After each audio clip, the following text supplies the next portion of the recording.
NIO sub-brand will blow these guys out of the water. In this video, I'll be talking about BatterySwap 4.0, why it's a game changer, and also talk about the sub-brand, some news around that, and also my sales expectations for the sub-brand and what that's going to look like. All right. On our podcast channel, we had a first live stream on the podcast. Go check it out. I talked a lot about the sub-brand and some more leaks on the sub-brand. So go check that out if you want to see leaks about the sub-brand. They've patented some new stuff. Very cool. Check that out. So for 4.0 swap station, just to get some of the stats out of the way, it's going to hold 23 batteries, be able to do 480 swaps per day, and then there's a 22% reduction in swapping time, and the swap station has 6 LiDARs on the swap station and 4 ORNX chips, which is absolutely insane to think about. 6 LiDARs, so that's able to achieve a full visualization of what's going on at the swap station. And very cool, they have a 60 meters squared solar roof on top of the swap station, so that's able to save them up to 18,000 kilowatt hours of power every year, which is quite nice. And it's not a whole lot, but in the grand scheme of things, this swap station is launching in April, and next year they've said that they're going to deploy 1,000 new swap stations next year. So starting from around May, all those swap stations will be 4.0 swap stations. That means starting around May, that means about 600-ish swap stations. Each one of those swap stations saving 18,000 kilowatt hours per year. It really adds up to a whole lot, and they're saving millions and millions just by doing that. And actually, if you think about it, right, not only are you saving power, but you're also potentially selling that power, right, through battery swaps, paid battery swaps. You're selling that to the customers. You're selling that electricity. So this is pretty nice way for NIO to earn money. Now, why do they even need that many LiDARs? Because of the fact that fully autonomous swap and NIO Pilot swap is pretty much already here. So you're able to drive your car without you touching the steering wheel. The car drive itself on NIO Pilot and then swap at the swap station. No human intervention at all done by itself.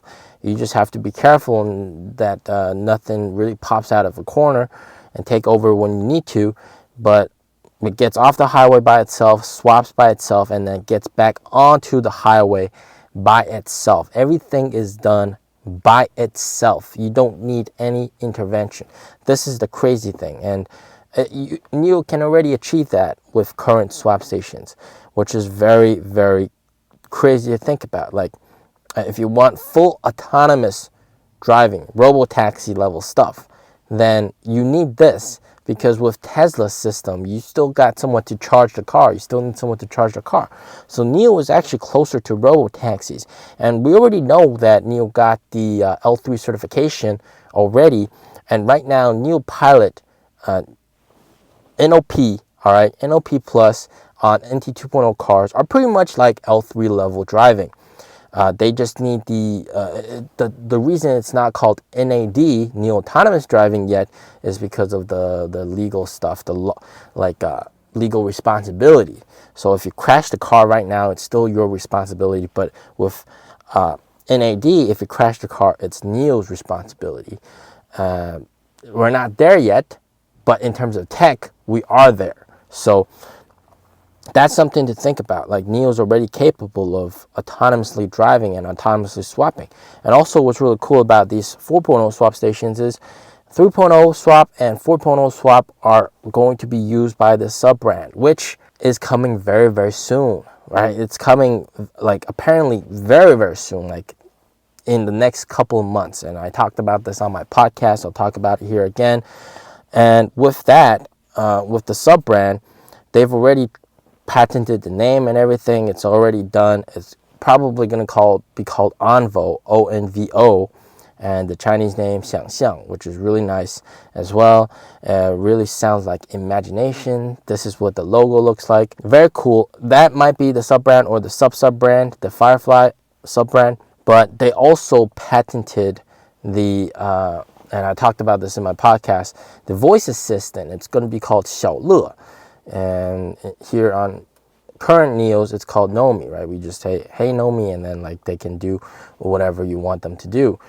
But it's going to be called 小乐. So that's very interesting with the sub-brand is launching very, very soon. And these swap stations, they're not for the partnership swap stations yet. Those partnership swap stations will come at a later date. But apparently, those partner swap stations can also, those partner cars can also swap here because they will be using the Alps battery pack. So some of them will be using the Alps battery pack.